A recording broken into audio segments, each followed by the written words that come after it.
Peperangan rohani adalah bagian yang tak terpisahkan dalam hidup kekristenan. Spiritual warfare is a must. Setiap kita yang menerima Kristus sebagai Tuhan dan Juru Selamat, setan gak suka. Karena itu setan akan berperang sama kita. Tapi gak apa-apa, kita juga gak suka sama dia. Saya mendingan setan berperang sama saya daripada setan deket-deket mendekat pada. Ada orang Kristen kalau dengar, wah iblis akan memerangi kamu. Aduh pendeta, kenapa sih iblis mau menyerang kita terus? Memang itu kerjaannya. Saya lebih senang iblis perangi saya daripada iblis berkawan sama saya. Ngapain berkawan sama iblis? Kayak lagunya siapa, Iwan Fals, berteman dengan iblis yang baik hati, enak aja. Iya kan? Sembarang. Iya kan? Jangan takut. Spiritual warfare is a must. Makanya Alkitab bilang, kenakan seluruh perlengkapan senjata Allah supaya kamu dapat bertahan dan mengadakan perlawanan pada hari yang gemilang itu. Selanjutnya klik. Berarti Alkitab jelaskan buat kita, peperangan rohani itu sesuatu yang normal. Dan melanda semua. Gak usah sibuk kalau bilang, pendeta kenapa sih pendeta? Setan terus menyerang saya. Aduh udah lama nih di GSJS, pendeta Dautoni gak datang supaya pelepasan. Iya kan? Karena kalau kita pikir, aduh setan terus menyerang, gak apa-apa dia terus menyerang. Memang itu kerjaannya. Tapi kemenangan tetap harus kita rebut. Kalau dia menyerang, lawan. Kalau iblis menyerang, diam, lawan. Kalau iblis menyerang, kalau iblis menyerang, lawan. Iya. Kalau saya bilang kalau iblis menyerang, saya bilang lawan ya. Kalau iblis menyerang, lebih semangat. Kalau iblis menyerang, lawan. Iya. Kalau iblis menyerang, lawan. Kalau iblis menyerang, lawan. Kalau iblis menyerang, lawan. Jangan kalau iblis menyerang, iblis nyerang saya. Klik. Normal dan melanda semua. Normal artinya tidak membutuhkan alasan yang spesifik. Kadang kala without nothing, out of blue, kita lagi senang-senangnya di keluarga, kita lagi dekat sama Tuhan, kita lagi pelayanan asik-asik, tiba-tiba anak kita hamilin orang. Tiba-tiba kejadian ini terjadi. Tiba-tiba orang kantor berkhianat. Tiba-tiba ada fitnah ini terjadi. Itu yang saya bilang. Normal artinya tidak membutuhkan alasan yang spesifik. Tiba-tiba kita difitnah orang. Tiba-tiba kita dikhianati orang. Melanda semua artinya tanpa terkecuali. Tidak ada seorang pun yang dapat menghindari. Mungkin sudah menatap saya dan berkata, aduh puji Tuhan pendeta. Saya ikut Tuhan tapi nggak ada peperangan rohani. Oh belum. Berarti bentar lagi saudara. Jadi sekali lagi ya, peperangan rohani itu normal. Gak butuh alasan. Tiba-tiba aja iblis menyerang. Iblis gak tahu diri, gak punya peri kemanusiaan. Ya kan? Dan melanda semua. Tanpa terkecuali, klik. Nah saya pelajari, satu-satunya jalan bukan kita berdoa supaya tidak diserang, tapi pastikan kita siap. Kita kuat, serta kita rebut kemenangan. Sama-sama bilang, saya siap, saya harus kuat, dan saya pasti rebut kemenangan. Yes, haleluya. Klik. Selanjutnya saya pelajari. Apa area yang seringkali diserang iblis? Nah, ada 7 area yang seringkali diserang iblis. Yang pertama pikiran dan hati. Sampai pikiran kita kalut, hati kita penuh kepahitan, kebencian, lalu ambisi duniawi. Yang kedua yang diserang iblis yaitu mulut kita. Mulut kita tiba-tiba mengutuk, mulut kita mengeluh, mulut kita bersungut, mulut kita mengucapkan kata-kata yang sia-sia. Ada banyak rumah tangga ribut, sebetulnya bukan karena setan, tapi mulut istri yang kejam, mulut suami yang kasar, iya kan? Sehingga akhirnya nggak ada damai. Kita cuma berkata, aduh setan, keluar, kenapa rumah tangga saya ribut? Setannya bilang, mulut lu.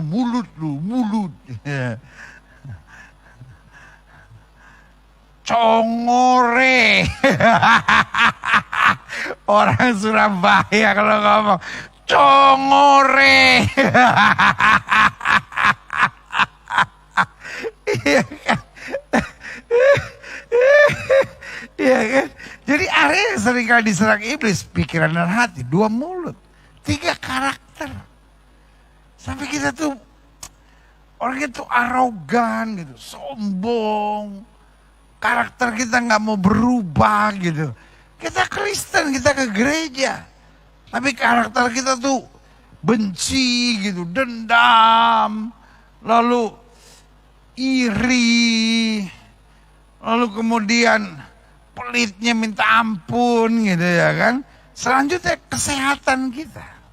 Iblis bikin kita sampai ngerasa nggak kuat, sakit, stres gitu ya kan. Jadi kesehatan kita terus terganggu. Lalu yang kelima, area yang sering kali diserang iblis yaitu keluarga.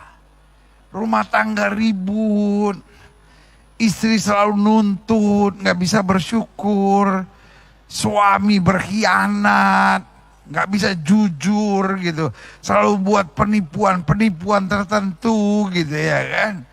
Dan akhirnya apa yang terjadi? Area yang diserang iblis pertama pikiran hati, mulut, karakter, kesehatan, keluarga. Yang keenam keuangan. Kadang-kala bukan cuman short, tapi memang nggak bisa ngendaliin uang. Sehingga uang berapapun habis.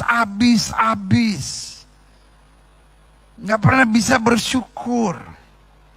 Selalu yang dia lihat yang lebih atas. Karena kalau udah keuangan bermasalah, maka hidup kita jadi bermasalah. Pelayanan kita jadi bermasalah. Sukacita kita jadi terganggu. Lalu yang ketujuh, area yang seringkali diserang iblis yaitu pelayanan. Setiap kali mau ada pelayanan ribut, mau ada pelayanan masalah, mau ada pelayanan persoalan. Sampai akhirnya orang malas mau melayani. Aduh udah enggak deh. Dan iblis tepuk tangan. Aku berhasil.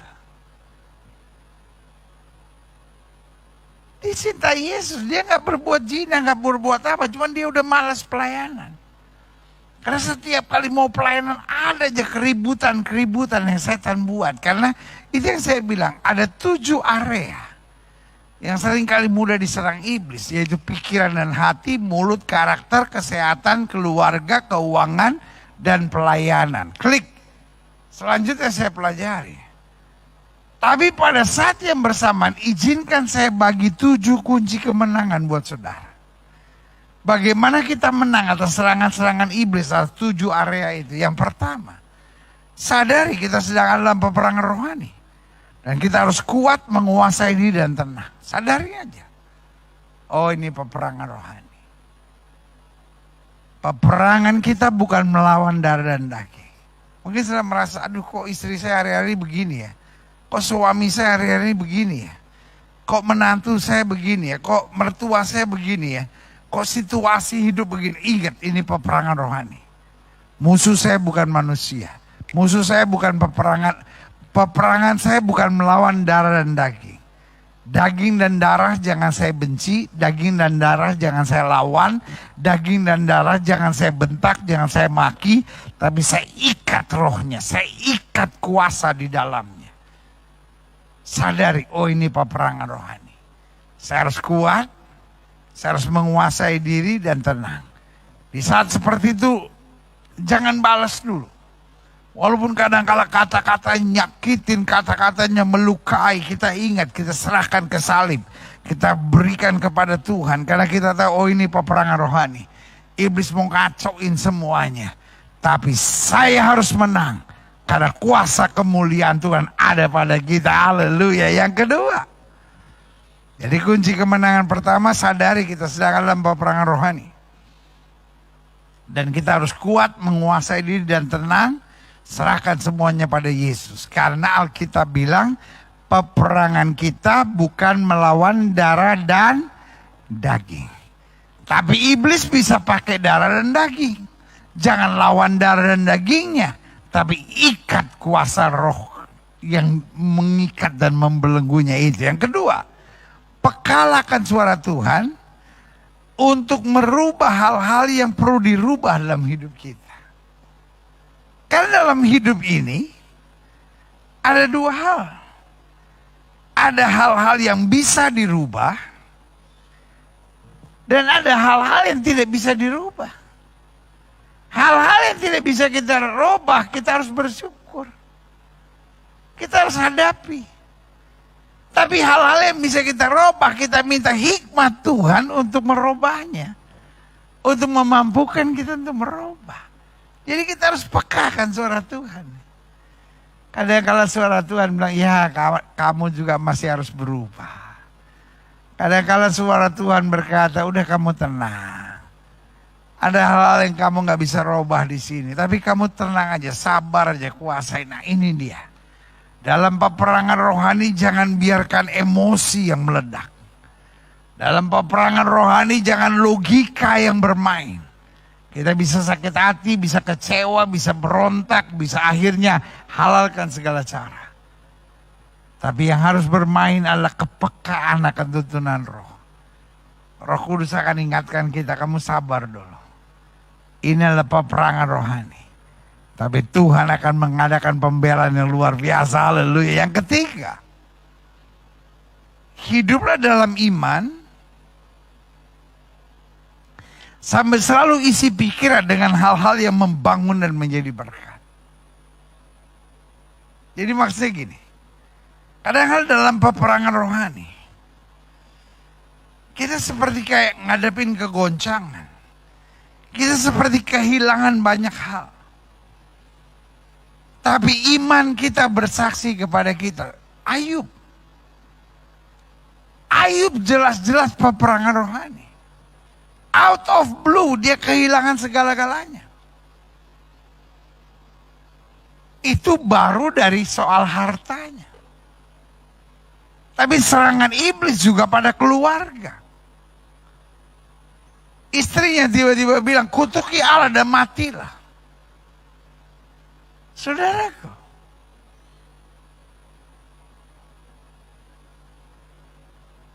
kalau kemudian Ayub ikuti perasaannya, ikuti logikanya, ikuti emosinya, hancur. Tapi dia tahu ini peperangan rohani. Dia hidup dalam iman, isi pikiran dengan hal yang membangun dan menjadi berkat. Dia bilang, apa kitanya mau menerima yang baik dari Allah dan tidak mau menerima yang tidak baik? Tuhan yang memberi, Tuhan yang mengambil, terpuji nama Tuhan. Itu yang saya bilang, dia hidup dalam iman. Waktu Yusuf dibuang ke dalam penjara, Yusuf tahu persis itu adalah peperangan rohani. Dia tahu dia nggak salah. Dia tahu Potifar sama istrinya dipakai setan. Dia nggak datangin Potifar sama istrinya dan berkata, hei, kamu orang dipakai setan. Enggak, dia doa. Dia hidup dalam iman. Dia isi pikirannya. Karena itu dia buat sebuah kalimat yang luar biasa. Manusia boleh mereka-rekakan yang jahat, Allah mereka-rekakan untuk kebaikan. Saudara-saudara yang mungkin sedang dalam peperangan rohani. Atau saudara yang mungkin satu saat akan berhadapan dengan peperangan rohani. kunci ketiga yang saya mau taruh di tangan saudara, di hidup saudara, di hati saudara, di pikiran saudara adalah hiduplah dalam iman. Sampai selalu isi pikiran dengan hal-hal yang membangun dan menjadi berkat. Yang keempat, kunci kemenangan yang saya mau bagikan adalah mendekatlah dan percayalah sepenuhnya kepada Tuhan. Di saat-saat engkau gamang, di saat-saat engkau kehilangan segala-galanya, di saat engkau berkata, aku nggak buat salah, tapi kenapa ini ditimpakan pada aku? Mendekat pada Allah. Alkitab bilang, hakku terjamin pada Allah. Kadang-kala yang membuat kita emosi, kadang-kala yang membuat kita lari, kadang-kala yang membuat kita nggak tahan. Kenapa? Karena kita makin menjauh dari Tuhan. Kita merasa nggak adil. Hidup ini nggak soal adil atau nggak adil. Hidup ini soal pokoknya saya lakukan bagian saya dengan benar. Waktu saya lakukan bagian saya dengan benar, Tuhan yang akan menyelesaikannya bagi saya. Haleluya. Selanjutnya, yang kelima, jangan lari dari kenyataan. Sesakit apapun, seberat apapun, sekecewa bagaimanapun, jangan lari dari kenyataan. Nikmatilah pertandingan iman ini untuk menuntun pada pengalaman-pengalaman yang dahsyat dengan Tuhan. Yang sudah bilang persoalan, yang sudah bilang tekanan, yang sudah bilang kekecewaan, seringkali bagi saya itulah pertandingan iman. Daud kan juga dimaki sama Goliat. Goliat sampai bilang, hei anjing ke aku sampai kau datangi aku dengan batu seperti itu. Tapi dia tahu ini peperangan rohani. Dia bilang, kau boleh mendatangi aku dengan pedang, tombak, dan dembing, tapi aku datangi kau dengan nama Tuhan semesta alam. Artinya apa? Dia tidak lari dari kenyataan. Dia nikmati pertandingan ini. Walaupun rohnya mungkin akan berkata, jiwanya akan berkata, you can't make it. Kamu gak akan bisa lewati ini semua. Tapi dia tetap hadapi dengan keyakinan bahwa tidak pernah sekalipun orang yang berharap pada Tuhan dipermalukannya. Haleluya. Yang keenam, hindari teman-teman yang tidak membangun. Persoalan Ayub, untuk sementara teman-temannya menguatkan, tapi selanjutnya teman-temannya put him down. Saudara, saya lihat banyak orang yang imannya hebat, imannya kuat. Tapi dalam peperangan rohani, karena yang saya percaya sepanjang tahun 2022 ini, bisa saja ada peperangan-peperangan rohani yang akan terjadi dalam hidup kita. Tapi satu yang kita tahu, itu normal, itu biasa, itu harus dilewati semua. Tetapi pastikan kita tetap menjaga. Karena Alkitab bilang pergaulan yang buruk menghancurkan kebiasaan yang baik. Di saat-saat seperti itu, engkau perlu pergaulan yang membangun iman saudara. Yang betul-betul mengingatkan saudara untuk takut akan Tuhan. Kenapa banyak orang bercerai? Di tengah gamangnya dia kumpul sama kelompok-kelompok. Biasanya pepatah bahasa Belanda bilang gini, suk, soort, suk, soort.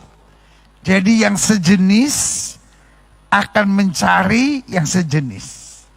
Pepatah bahasa Inggris bilang burung dengan dengan sayap yang sama akan terbang bersama-sama.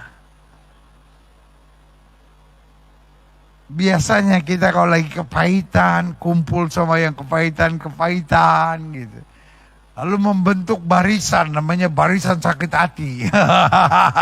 BKK, barisan kelompok kepahitan. Nah ini dia. Gereja kalau udah barisan kelompok kepahitan kumpul, wah gereja baru. Namanya Gereja Kepahitan Sejahtera Indonesia.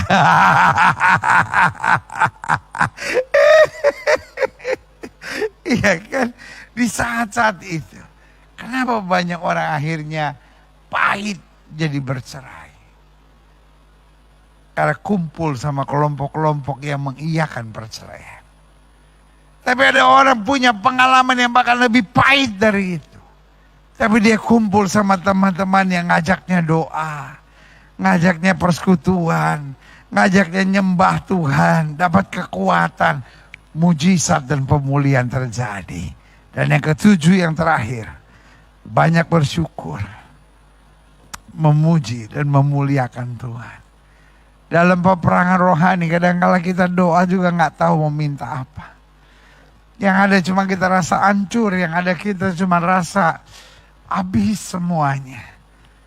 Folks, mungkin kau sedang hadapi, atau mungkin kau tidak sedang hadapi.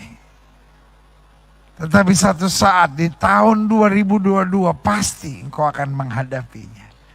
Di saat seperti itu jangan mengeluh. Jangan bilang Tuhan saya udah gak sanggup. Jangan bilang Tuhan apa lagi yang saya mesti buat.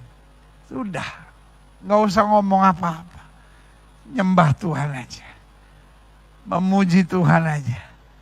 Bersyukur aja. Cuma bilang Tuhan, Engkau Tuhan yang baik. Aku tidak pernah dikecewakannya.